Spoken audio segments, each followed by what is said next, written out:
Em 15 de outubro de 1946, Hermann Göring, ministro nazista, tirou a própria vida com uma cápsula de cianeto, evitando o que ele considerava um destino ainda mais humilhante, a forca. Apenas 24 horas depois, 10 de seus camaradas enfrentaram esse destino no ginásio do Palácio de Justiça de Nuremberg, condenados por crimes que redefiniram a maldade na história moderna. Esses homens não eram apenas soldados ou políticos. Eram os arquitetos de um regime que desencadeou um horror sem precedentes na Europa e no mundo. Mas seu castigo não terminou com suas mortes. As potências aliadas tomaram medidas extremas para garantir que nem mesmo seus restos mortais pudessem servir como símbolos para futuros seguidores. Hoje, exploraremos o destino final dos corpos desses homens, um segredo guardado a 7 chaves por décadas. Por que foi necessário destruir todos os traços de sua existência? Quais medidas foram tomadas para garantir que não sobrassem relíquias ou vestígios de seu legado? Mergulhe nesta história perturbadora que revela como, mesmo na morte, o mundo lutou para extinguir as chamas de sua ideologia. Bem-vindo ao Wartime Archive. O fim da guerra. Desde que assumiu o poder em 1933, Adolf Hitler começou a implementar um plano sistemático para assegurar o que ele chamava de pureza da raça alemã. Esse plano, conhecido como a Solução Final, envolvia o extermínio físico de toda a população judaica na Europa.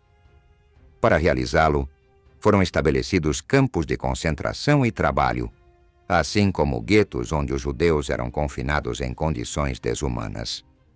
Com a invasão da União Soviética em 1941, os nazistas intensificaram essas políticas de extermínio. Unidades móveis de extermínio e batalhões especiais foram enviados para realizar assassinatos em massa. Milhões de pessoas foram deportadas para guetos e campos de extermínio, onde câmaras de gás eram usadas para tirar centenas de vidas em questão de minutos. Essas atrocidades continuaram até o fim da guerra, quando as tropas aliadas tomaram Berlim e puseram fim ao regime nazista.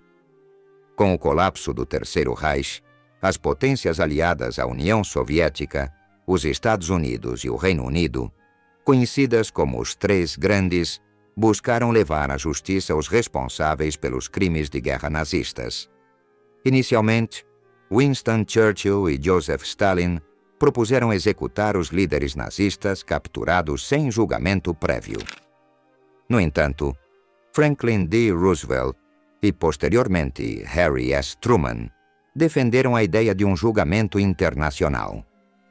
Esse processo não apenas buscava punir os culpados, mas também expor ao mundo inteiro a magnitude das atrocidades cometidas, especialmente nos campos de extermínio. Assim nasceu o Tribunal Militar Internacional, TMI, composto por juízes das 4 nações aliadas: União Soviética, Estados Unidos, Reino Unido e França. Os julgamentos ocorreram em Nuremberg, uma cidade carregada de simbolismo para o partido nazista. Nuremberg não era apenas o local dos comícios anuais do partido, mas também onde foram aprovadas as infames leis racistas de 1935, que privaram os judeus da cidadania alemã. Além disso, a cidade estava na Baviera, o coração do nazismo, onde Hitler havia iniciado seu movimento. Esses motivos, junto com a disponibilidade de instalações adequadas, fizeram de Nuremberg o local perfeito para realizar os julgamentos. O tribunal apresentou 4 acusações principais contra os réus: conspiração para conduzir uma guerra de agressão, crimes contra a paz, crimes de guerra e crimes contra a humanidade. 24 dos líderes mais proeminentes do regime nazista foram levados a julgamento, embora alguns, como Adolf Hitler, Joseph Goebbels e Heinrich Himmler, já tivessem cometido suicídio. Os procedimentos começaram em 20 de novembro de 1945, pouco mais de 6 meses após a rendição alemã, e marcaram um marco no direito penal internacional. Cada nação aliada forneceu 2 juízes e uma equipe de promotores, sob a presidência de Lord Justice Geoffrey Lawrence, da Grã-Bretanha. O tribunal, pioneiro em seu tempo, contava com traduções simultâneas em inglês, alemão, russo e francês, utilizando um sistema judicial que combinava elementos dos sistemas legais das 4 nações. Durante quase um ano, o TMI expôs ao mundo os crimes do regime nazista, estabelecendo precedentes que mudariam para sempre a maneira como os crimes de guerra e as atrocidades contra a humanidade são julgados. Os acusados. Antes que os julgamentos pudessem começar, era necessário resolver 2 questões cruciais: decidir quem seriam os processados e garantir que fossem capturados e colocados sob custódia. Como é amplamente sabido, alguns dos líderes nazistas mais proeminentes tiraram suas próprias vidas antes de serem capturados, enquanto outros conseguiram escapar, na maioria dos casos para a América do Sul. Rudolf Hess já estava encarcerado na Inglaterra desde 1941, mas os soldados americanos, soviéticos e britânicos continuaram buscando freneticamente entre os escombros das cidades alemãs pelos demais responsáveis. Um dos capturados foi Robert Ley, que quase conseguiu escapar das autoridades. Ele fugiu para Berchtesgaden, perto da fronteira com a Áustria, mas foi finalmente apreendido em 16 de maio de 1945. Ley havia sido chefe da Frente Alemã do Trabalho de 1933 a 1945 e um alto funcionário nazista conhecido por corrupção e abuso de poder. Ele se beneficiou do jornal Westdeutsche Beobachter para enriquecer-se e desviou fundos da Frente Alemã do Trabalho, acumulando uma fortuna que incluía mansões, carros e obras de arte. Embora seu poder tenha diminuído após o início da guerra, esteve envolvido no abuso de trabalhadores escravizados e tinha conhecimento dos planos do regime para o extermínio dos judeus. Após sua captura, Ley foi enviado ao centro de detenção apelidado de Ashcan, instalado no Grand Hotel de Mondorf-les-Bains, Luxemburgo. Em agosto de 1945, foi transferido para Nuremberg, junto com outros prisioneiros para enfrentar julgamento. No entanto, antes que pudesse ser processado, Ley cometeu suicídio enforcando-se com uma toalha molhada dentro da cela do banheiro. Esse evento levou as forças aliadas a aumentar a vigilância sobre os detidos, implementando guardas 24 horas para evitar novos suicídios. Embora 24 pessoas tenham sido acusadas inicialmente, apenas 21 se sentaram no banco dos réus. Robert Ley já estava morto, Martin Bormann não pôde ser localizado, e Gustav Krupp von Bohlen und Halbach foi declarado medicamente incapaz de enfrentar o julgamento devido à sua paralisia e senilidade. Krupp havia sido acusado de utilizar trabalho escravo em suas fábricas e de fabricar armas ilegais, mas nunca enfrentou a justiça. Os 21 acusados presentes no julgamento representavam uma variedade de cargos dentro do regime nazista. Entre eles estavam Hermann Göring, o segundo no comando de Hitler, Rudolf Hess, o sucessor designado de Hitler até seu voo para a Escócia em 1941, Joachim von Ribbentrop, ministro das Relações Exteriores, Wilhelm Keitel, chefe do alto comando das Forças Armadas, Ernst Kaltenbrunner, chefe da Polícia de Segurança, Alfred Rosenberg, principal ideólogo do Partido Nazista, Hans Frank, governador da Polônia ocupada, Wilhelm Frick, protetor da Boêmia e Morávia, e Julius Streicher, fundador do jornal antissemita Der Stürmer. Também estavam Walter Funk, ministro das Finanças, e Hjalmar Schacht, ex-presidente do Reichsbank, Karl Dönitz, comandante-chefe da Marinha Alemã. Erich Raeder, inspetor-almirante da Marinha. Baldur von Schirach, chefe da juventude hitlerista. Fritz Sauckel, responsável pelo trabalho escravo. Alfred Jodl, chefe do Estado-Maior de Operações. Franz von Papen, que ajudou Hitler a chegar ao poder. Arthur Seyss-Inquart, responsável pelos Países Baixos ocupados. Albert Speer, ministro do Armamento. Konstantin von Neurath, ministro das Relações Exteriores. E Hans Fritzsche, chefe da divisão de rádio do Ministério da Propaganda. Embora nem todos os acusados tenham participado diretamente da solução final, ocupavam posições de poder que os tornavam responsáveis por facilitar os crimes do regime nazista. Entre eles, Franz von Papen não estava na Europa durante grande parte da guerra, mas seu papel anterior em levar Hitler ao poder o colocou sob o escrutínio do tribunal.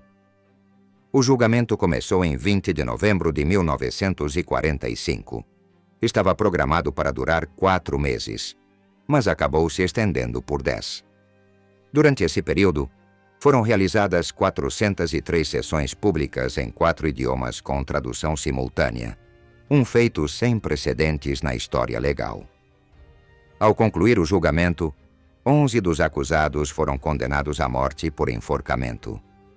Joachim von Ribbentrop, Wilhelm Keitel, Ernst Kaltenbrunner, Alfred Rosenberg, Hans Frank, Wilhelm Frick, Julius Streicher, Fritz Sauckel, Alfred Jodl, Arthur Seyss-Inquart e Martin Bormann, este último condenado in absentia porque seu corpo nunca foi encontrado.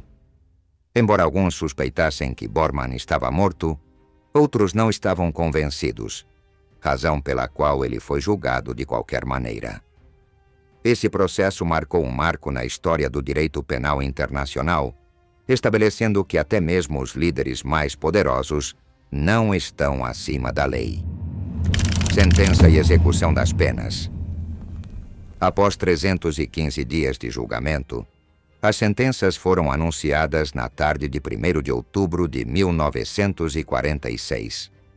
O juiz Lawrence começou com Hermann Göring, amplamente considerado o mais perigoso do grupo e responsável pelos piores crimes. Após ouvir sua sentença, Göring permaneceu inexpressivo por um instante. Depois se virou e deixou a sala sem dizer uma palavra. Em seguida, o juiz continuou a ler as condenações. Além dos 10 condenados à forca, o Tribunal Militar Internacional sentenciou Hess, Funk e Raeder à prisão perpétua. Von Schirach e Speer receberam sentenças de 20 anos. Von Neurath, 15 anos. E Dönitz foi condenado a apenas 10 anos de prisão. Alguns seriam libertados na década de 1950, enquanto Hess permaneceu encarcerado até sua morte, causada por suicídio, em 1987. Os principais oficiais militares de Hitler, Wilhelm Keitel e Alfred Jodl, aceitaram suas condenações à morte, mas solicitaram ser executados por um pelotão de fuzilamento, argumentando que esse método era mais condizente com sua posição militar. Ambos os pedidos foram negados. Por sua vez, Erich Raeder, o comandante-chefe da Marinha Alemã, expressou sua preferência por ser enforcado em vez de cumprir prisão perpétua, mas sua solicitação também foi rejeitada. Nos dias seguintes, os condenados à morte discutiram suas últimas apelações com seus advogados, apresentando-as ao Conselho de Controle Aliado, a única instância com poder para reduzir ou comutar as sentenças. Em 9 de outubro, o Conselho, composto por representantes das 4 potências ocupantes, reuniu-se em Londres para deliberar sobre as petições. Após 3 horas de debate, o Conselho rejeitou todas as apelações. Em 13 de outubro, os prisioneiros foram informados de que sua última esperança havia desaparecido. O Tribunal Militar Internacional havia formalmente concluído seus trabalhos em 1º de outubro de 1946, após a leitura das sentenças.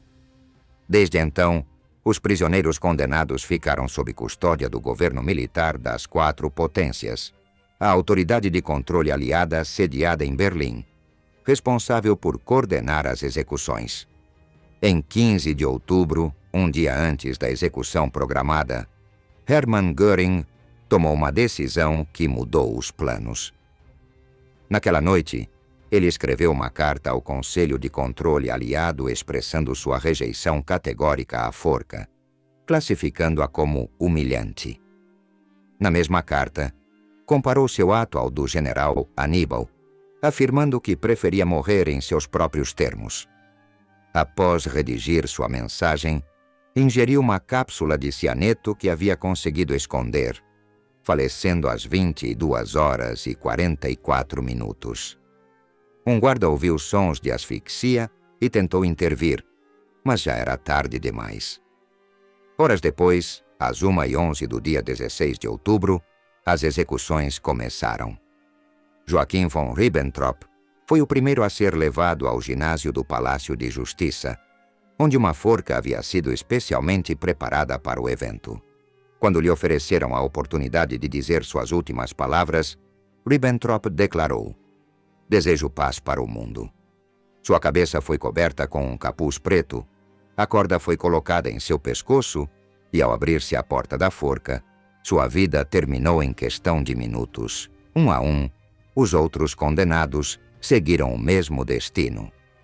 Às 2h45, todos os condenados haviam sido executados e seus corpos repousavam sobre macas no ginásio.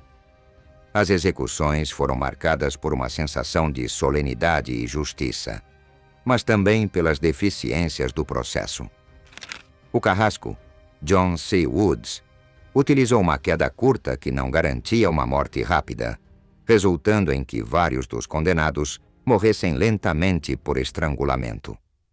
Apesar dessas irregularidades, o evento encerrou o capítulo mais sombrio do regime nazista e selou o destino daqueles que haviam sido os principais arquitetos do terror. Talvez a decisão de Hermann Göring de ingerir cianeto tenha evitado uma morte humilhante. Segundo testemunhas, as execuções nas forcas de Nuremberg foram um espetáculo cruel e angustiante. Isso se deveu, em grande parte, à incompetência do carrasco designado John C. Woods. Até mesmo em sua aparência pessoal, Woods não inspirava confiança. Raramente se barbeava ou engraxava os sapatos, suas calças estavam mal passadas e ele sempre parecia desleixado. No entanto, era o único carrasco disponível no teatro europeu durante aquele período. As execuções em Nuremberg foram um momento culminante para Woods, que apreciava a atenção que recebia como carrasco dos principais criminosos de guerra nazistas. No ginásio do Palácio de Justiça, ele mandou instalar 3 forcas de madeira pintadas de preto, projetadas para serem usadas alternadamente em caso de falhas técnicas. Cada forca tinha 13 degraus, e as cordas eram substituídas após cada execução. A base das forcas era cercada em 3 lados e coberta com uma cortina escura para ocultar as lutas dos condenados. Após a morte de Joachim von Ribbentrop, o próximo a ser levado à forca foi o marechal de campo Wilhelm Keitel. Originalmente, os prisioneiros seriam escoltados sem algemas, mas após o suicídio de Göring, as regras foram alteradas e suas mãos foram amarradas com correias de couro. Keitel manteve sua postura militar até o fim, olhando para os espectadores enquanto pedia a Deus misericórdia pelo povo alemão. Woods puxou a alavanca e Keitel caiu pela abertura da forca. Enquanto os corpos de von Ribbentrop e Keitel ainda pendiam, foi permitida uma breve pausa para que os presentes pudessem sair para fumar. Atrás das cortinas escuras que cobriam as forcas, 2 médicos, um americano e outro russo, verificaram o pulso dos executados antes de declarar oficialmente suas mortes. O próximo a ser levado à forca foi Ernst Kaltenbrunner, o líder das SS austríacas que havia supervisionado inúmeros assassinatos em massa nos campos de concentração nazistas. Kaltenbrunner havia sido chefe de Adolf Eichmann, o principal arquiteto da solução final, que na época se escondia na América do Sul, e de Rudolf Höss, o infame comandante de Auschwitz. Höss havia sido capturado pelas forças britânicas no norte da Alemanha e havia testemunhado nos julgamentos de Nuremberg, confessando ser responsável pela morte de entre 2 e 3 milhões de judeus em Auschwitz. No entanto, Höss não foi julgado em Nuremberg, mas posteriormente. Depois de Kaltenbrunner, Alfred Rosenberg foi conduzido ao Cadafalso. Como um dos primeiros membros do Partido Nazista, Rosenberg era conhecido como o principal ideólogo do regime. Não pronunciou nenhuma palavra final e sua execução foi rápida. Embora tenha se declarado ateu, um capelão protestante rezou ao seu lado enquanto John C. Woods puxava a alavanca. Em seguida, após uma breve pausa, foi a vez de Hans Frank, conhecido como o Gauleiter de Hitler ou o governador-geral da Polônia ocupada. Segundo testemunhas, Frank foi o único dos condenados que sorria ao entrar no ginásio. Alguns disseram que parecia aliviado, como se estivesse dando boas-vindas ao fim de seu sofrimento. O próximo a ser executado foi Wilhelm Frick, que havia sido ministro do interior de Hitler entre 1933 e 1943, antes de ser nomeado governador da Boêmia e Morávia. Frick foi um dos principais defensores do programa Action T4, que implementou a eutanásia em massa de pessoas consideradas racialmente inferiores. Após sua morte, foi a vez de Julius Streicher, o editor do Der Stürmer, um jornal que difundia propaganda antissemita extrema. Quando Woods puxou a alavanca, o alçapão se abriu com força, mas Streicher começou a debater-se enquanto caía. A corda não conseguiu quebrar seu pescoço, e Streicher ficou pendurado, lutando para respirar. Segundo testemunhas, Woods desceu da plataforma e desapareceu atrás da cortina que cobria o corpo. Pouco depois, os gemidos cessaram, indicando que Streicher havia sido estrangulado manualmente. Não está claro se Woods agiu deliberadamente ou se foi resultado de sua inexperiência, mas esta não foi a única execução mal sucedida naquela noite. Fritz Sauckel, que havia supervisionado o vasto sistema nazista de trabalho escravo, também sofreu uma morte prolongada. Ele gritou que era inocente enquanto era conduzido à forca, mas, assim como Streicher, demorou a morrer no final da corda, o que deixou as testemunhas abaladas. O penúltimo a ser executado foi Alfred Jodl, que vestia seu uniforme da Wehrmacht com a gola do casaco ligeiramente levantada. Finalmente, Arthur Seyss Inquart, o último dos condenados, subiu mancando os 13 degraus da forca devido ao seu pé torto. Às 2h45 da manhã, Seyss Inquart caiu pelo alçapão, marcando o fim das execuções. Enquanto cortava a última corda, John C. Woods parecia satisfeito com seu trabalho. Junto aos soldados americanos, ele levou o último corpo para o canto do ginásio, onde estavam as macas preparadas para os cadáveres. Nesse momento, os guardas também retiraram um 11º corpo, coberto com uma manta do Exército dos Estados Unidos, o cadáver de Hermann Göring. Essas execuções estiveram longe de ser regulares. Muito se especulou sobre a inexperiência de Woods, que utilizou uma distância de queda curta em vez de uma mais longa, o que teria garantido mortes rápidas com a quebra do pescoço. Como resultado, muitos dos enforcados, como Jodl e Keitel, levaram até 20 minutos para morrer por estrangulamento. Isso não foi apenas desumano para os condenados, mas também uma experiência traumática para aqueles que presenciaram as execuções. Destino dos corpos. Até agora, tudo o que vimos é história conhecida. O que foi amplamente ignorado até muito recentemente, quando certos documentos foram desclassificados, são os eventos que ocorreram após as execuções. O destino dos corpos dos criminosos nazistas executados em Nuremberg foi considerado um segredo de alto nível pelo governo dos Estados Unidos, que conduziu a operação para sua destruição.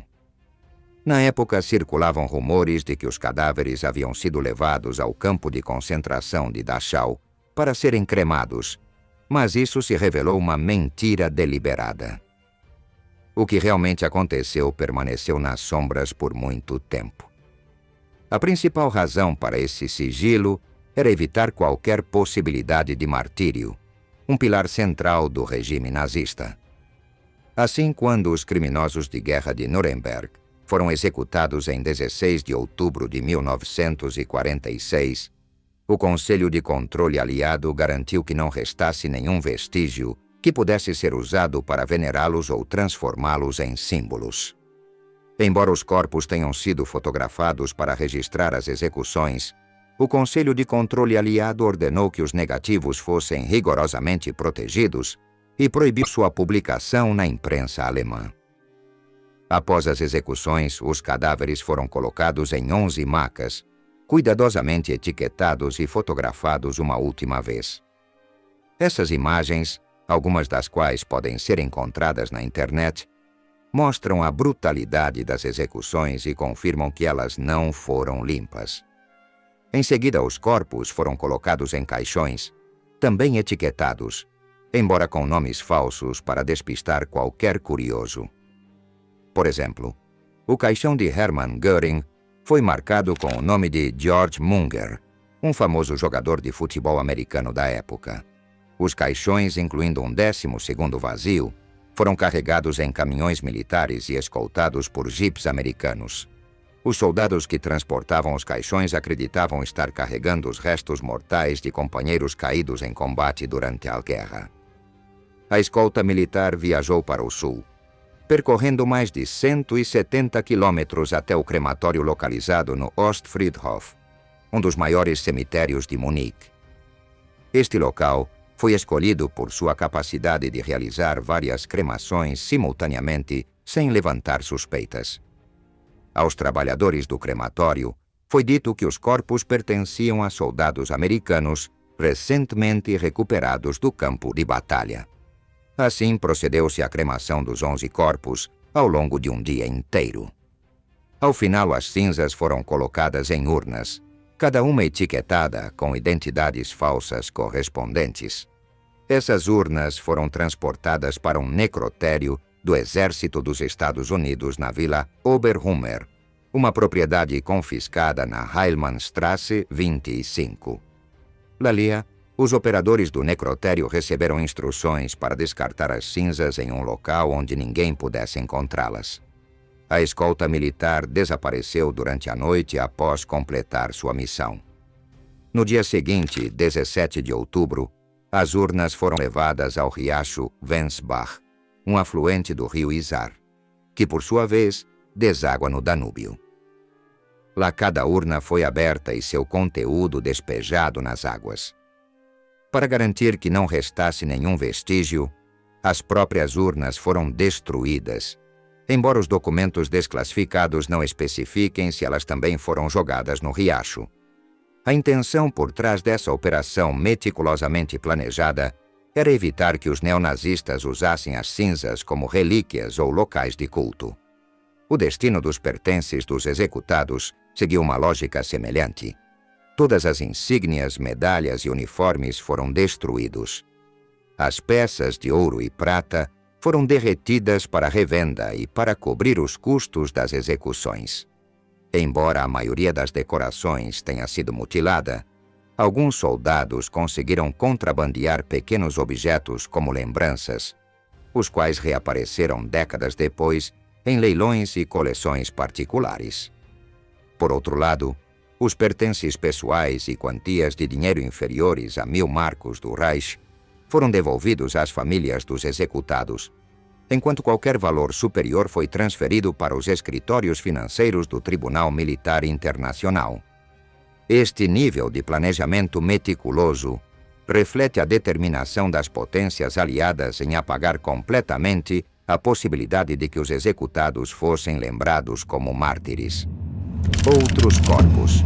Mas a história dos corpos de Nuremberg não termina aqui. Além dos principais líderes nazistas executados após os julgamentos iniciais, outros 200 nazistas foram condenados e executados nos 12 julgamentos posteriores. Embora a maioria deles tenha sido simplesmente cremada e suas cinzas lançadas em rios, algumas histórias relacionadas aos seus restos são surpreendentemente peculiares. Um exemplo notável é o de Robert Ley, que se suicidou antes de ser julgado. Ley havia sido examinado pelo doutor Douglas Kelly, o psicólogo designado em Nuremberg, que suspeitava que Ley sofria de uma doença mental. Fascinado pelo caso, Kelly tomou uma decisão macabra. Antes que o corpo de Ley fosse enviado ao crematório, ele secretamente abriu sua cabeça e extraiu seu cérebro para conservá-lo como amostra. Esse ato não foi revelado até 2013, muito tempo após a morte de Kelly, quando fragmentos do tecido cerebral de Ley foram descobertos entre os pertences do médico.